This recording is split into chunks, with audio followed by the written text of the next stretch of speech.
यशायाह 48 का 18 में हम पढ़ते हैं। यशायाह 48 का 18 में हम पढ़ते हैं, वचन सिखाता है, तुम्हारा शांति नदी के समान बहेगा। Peace like a river. तुम्हारा शांति कैसे बहेगा? मेरे प्रियो, नदी का कुछ खासियत है, आप लोग बाद में सर्च भी कर सकते हैं। नदी के बारे में जब हम बोलते हैं ना, नदी का स्रोत हमेशा कोई पर्वत, माउंटेन, हिल, इसमें से शुरुआत होती है। मतलब ऊंचाई से नदी बहता है। हमारे जीवन से, हमारे हृदय से अगर नदियां बहना है, हमारा कनेक्शन हमेशा किसके साथ होना चाहिए? परमेश्वर के साथ। सांसारिक बातों के साथ नहीं। सांसारिक बातों पर हमें ध्यान नहीं लगाना है। हमारा ध्यान परमेश्वर पर होना है, हमारा रिश्ता परमेश्वर पर होना है। और जब ऐसे होगा, हमारा हृदय में से जीवन की, जल की नदियां बह निकलेगी। आपको पता है नदी का खासियत क्या है? वो हमेशा बहती है, हमेशा बहती है। बोलिए, बहती है। वो एक जगह पे इकट्ठा नहीं है, वो बहती है। एक नदी में मानो एक बड़ा पत्थर है, वहां पर नदी का बहना बंद नहीं होता है। वहां पर या तो वो नदी साइड से बहेगी, नहीं तो वो पत्थर के ऊपर से बहेगी। रुकावटों को देकर पानी वहां पर रुकती। हमारे अंदर जब जीवन का जल उमड़ रहा है, हमारे जीवन में अनेक संकट, अनेक परेशानियां आएगा, लेकिन हमें याद रखना है, हमें रुकना नहीं है। हमारे जीवन से ये नदी बहना है। आमीन। इज़केल की किताब चैप्टर 47 में जब हम आते हैं, वहां पर हम एक सोता के बारे में पढ़ते हैं, और वो सोता एक नदी बन जाता है। इज़केल 47। इज़केल एक दर्शन दिखता है। भवन से एक सोता है और वो एक नदी बनकर बहता है। और जब वो एक नदी बनकर बहता है, ये भविष्यवक्ता देखता है। ये भविष्यवक्ता देखता है कि उसमें से अगर निकलना है तो पानी का लेवल कहाँ तक है? पहले टखनों तक है। कहाँ तक है? फिर उसके बाद पानी बढ़ता गया तो कहाँ तक आ गया? घुटनों तक आ गया। फिर पानी का लेवल बढ़ता गया तो कहां तक आया? कमर तक आया। फिर पानी का लेवल बढ़ते गया तो चल ही नहीं पाया, उसमें तैरने लग गया। मेरे प्रियो, ये नदी पवित्र आत्मा को दर्शाता है। यूहन्ना के सुसमाचार 7 का 38 को भी जब हमने पढ़ा, यीशु मसीह ने जब कहा तुम्हारे हृदय से जीवन की जल की नदियां बहेगी, तो यीशु मसीह ने पवित्र आत्मा के बारे में कहा था। मेरे प्रियो, जब हम लोग नदी के बारे में सीखते हैं कि तुम्हारी शांति नदी के समान बहे, और साथ में हम लोग ये देख रहे हैं पवित्र आत्मा का फल है शांति। गलातियों की पत्री अध्याय 5 में हम क्या पढ़ते हैं? आत्मा का फल क्या है? प्रेम, आनंद, शांति। पवित्र आत्मा का फल है। और एक फल एक पेड़ में कब दिखता है? एक छोटा पौधा में फल नहीं आता है। जब वो पेड़ बढ़ता है, मजबूत हो जाता है, परिपक्व हो जाता है, तब फल उसके डालियों में दिखता है। मेरे प्रियो, हमारे जीवन में अगर हम लोग दूसरों को परमेश्वर के पास लेकर आने वाले बनना चाहते हैं, दूसरों के लिए हम शांति का कारण बनना चाहते हैं, परमेश्वर में परिपक्व होना जरूरी है। दो नाव में पैर रखकर सफर नहीं कर सकते हैं कि कभी इधर तो कभी उधर, कभी संसार तो कभी प्रभु। ऐसे जीवन परमेश्वर हमसे नहीं चाहता है। आपको पता है ये जो नदी है, जहां पर भविष्यवक्ता कहता है पहले पानी कहां तक था? टखनों तक। फिर पानी कहां तक आया? घुटनों तक। फिर कहां तक आया? कमर तक। फिर ऐसे एक अनुभव में जहां पर वो भविष्यवक्ता चल नहीं पाया। चल नहीं पाया मतलब उसका पैर जमीन पर नहीं है, उसका ध्यान जमीन पर नहीं है, उसका कनेक्शन जमीन के साथ नहीं है, वो पवित्र आत्मा के साथ बह रहा है। क्यों चिंता करते हो संसारिक बातों को लेकर? छोटा सा जमीन और जायदाद लेकर क्यों लड़ाई करते हो?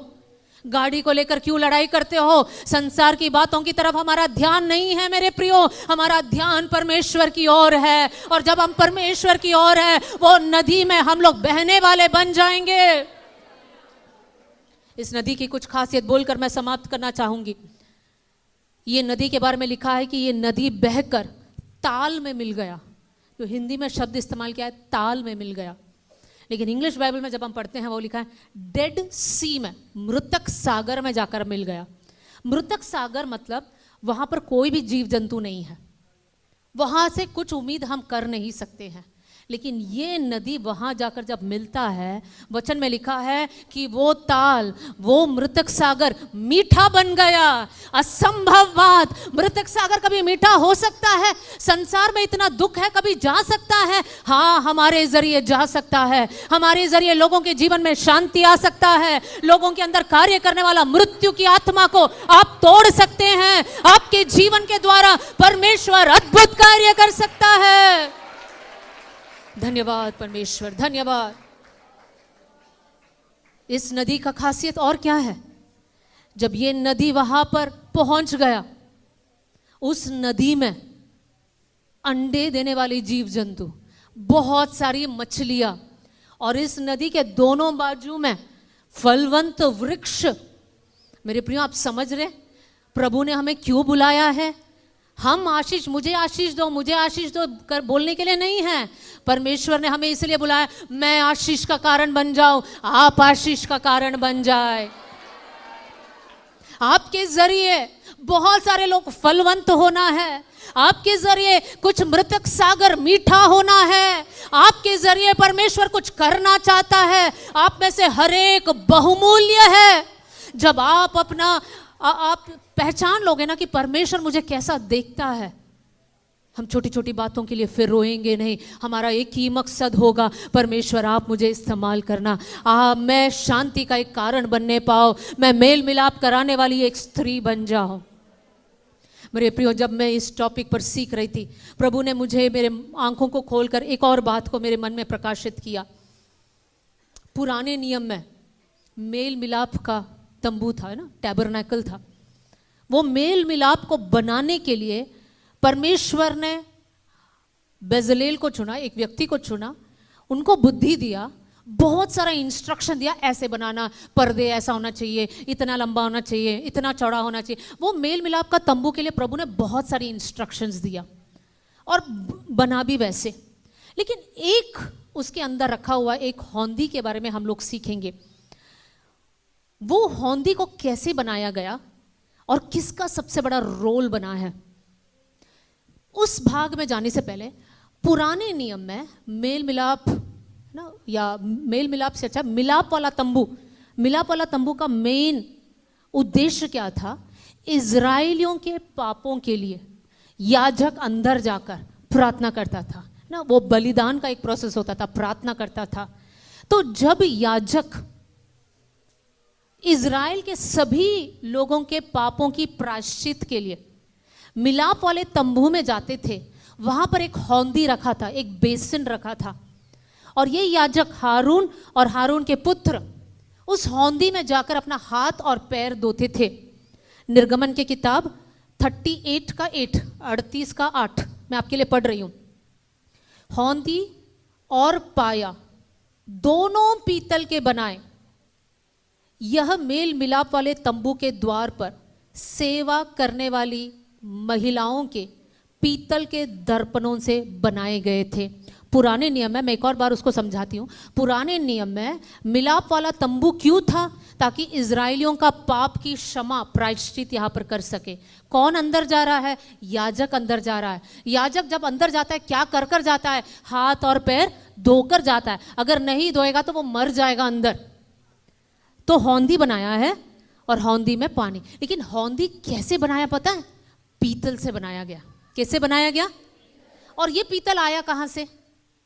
वो मिलाप वाले तंबू के पास जो सेवा करने वाली बहनें थी, उन्होंने अपने पीतल के दर्पण, आज हम लोग सब लोग दर्पण में देखकर आए, आईना में देखकर आए, बहुतों की हम में से बैग में भी होगा इस समय, राइट? हमारे लिए बहुत बहुमूल्य है, उसको देखे बिना तो हमारा दिन शुरुआत नहीं होता है, राइट? तो हम बहनों के लिए कितना महत्वपूर्ण है।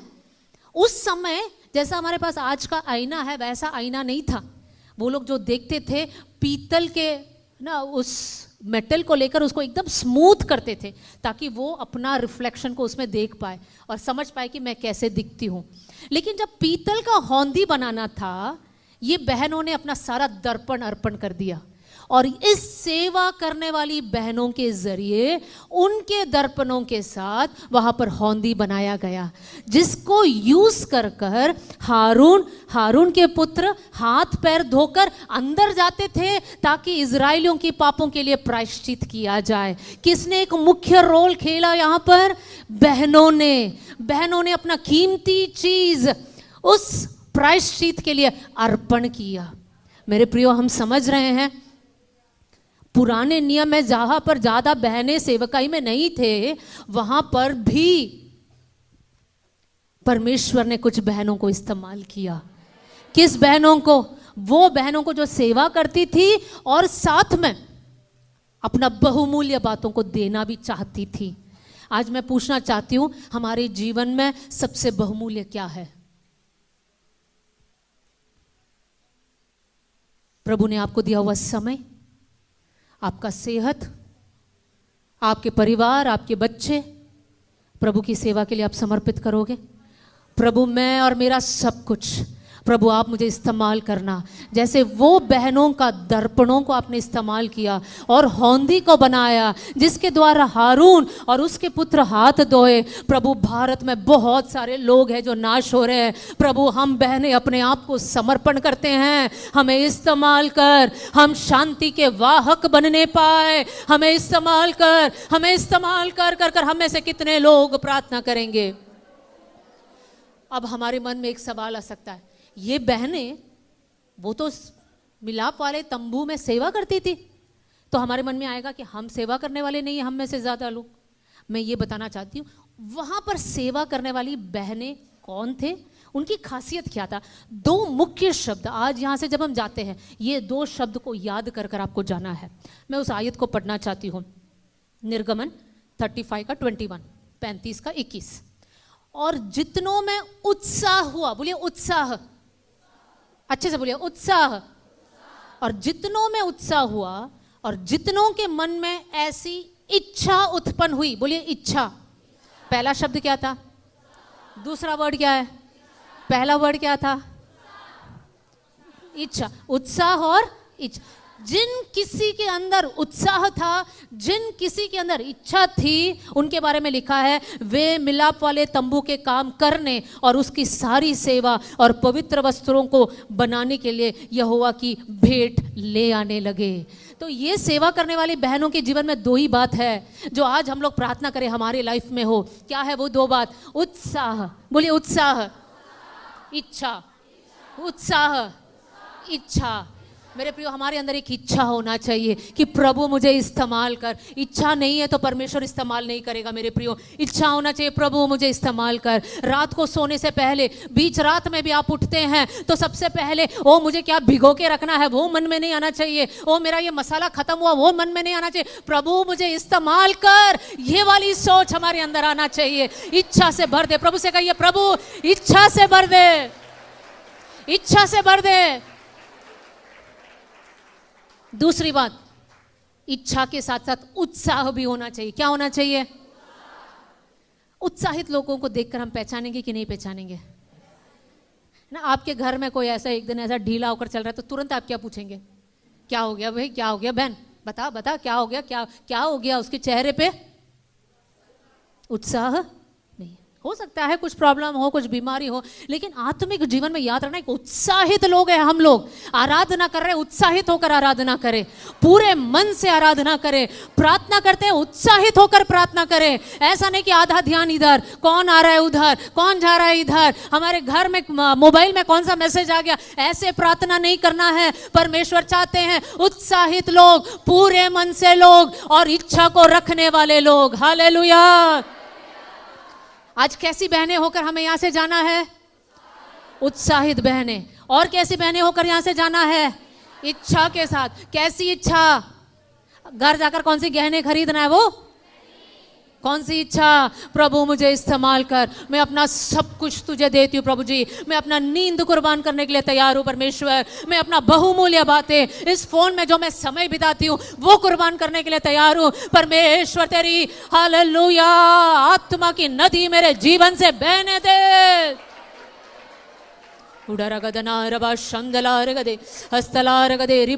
से अपनी आंखों को बंद कीजिएगा। Hallelujah hallelujah hallelujah. परमेश्वर के सामने प्रार्थना करें, परमेश्वर एक अद्भुत चमत्कार आप मेरे जीवन के अंदर करना, परमेश्वर मेरा जीवन बदलने पाए। हालेलुया। जैसे हमने अभी सुना ना, प्रार्थना कैसे करना है, उत्साहित होकर करना है। अपनी आवाजों को उठाओ प्रभु के सामने। Hallelujah hallelujah. आपके हृदय प्रभु के सामने टूटने पाए। प्रभु आपकी उत्साह से मुझे भर दे, आपकी आत्मा से मुझे भर दे, आपकी आनंद से मुझे भर दे। पवित्र आत्मा का कार्य प्रभु हरेक के जीवन में आप करना कर कर मैं प्रार्थना करती हूँ लॉर्ड।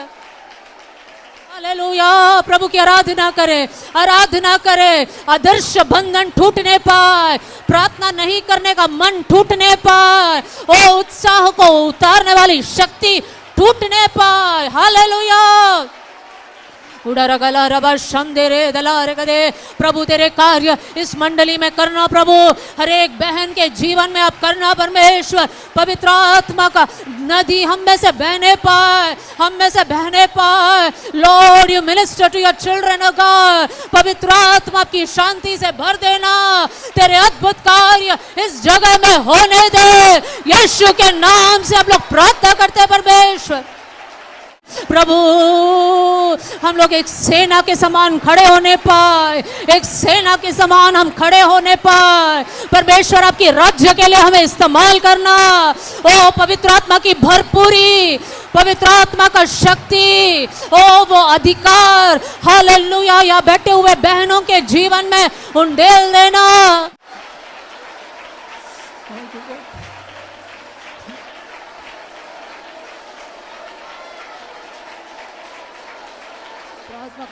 पवित्र आत्मा का कार्य, पवित्र आत्मा का कार्य प्रभु तेरे बच्चे। Hallelujah hallelujah hallelujah. Oh holy spirit you minister lord, you minister lord, you minister lord. अंधकार की शक्ति टूट जाए, अंधकार की सामर्थ्य टूट जाए in the name of Jesus. Hallelujah. स्वर्गीय पिता हम धन्यवाद देते हैं परमेश्वर, पवित्र आत्मा आपका कार्य के लिए हम धन्यवाद देते हैं प्रभु जी। एक नया अभिषेक, एक नया समर्पण, नई उत्साह, नई इच्छा प्रभु इस मंडली में आप देना कर कर मैं प्रार्थना करती प्रभु जी। पवित्र आत्मा का इसी आग से भर कर हम बाहर जाने पाए। सारा आदर सारी महिमा आपको देते हैं प्रभु यीशु मसीह के नाम से हम मांगते हैं, आमीन।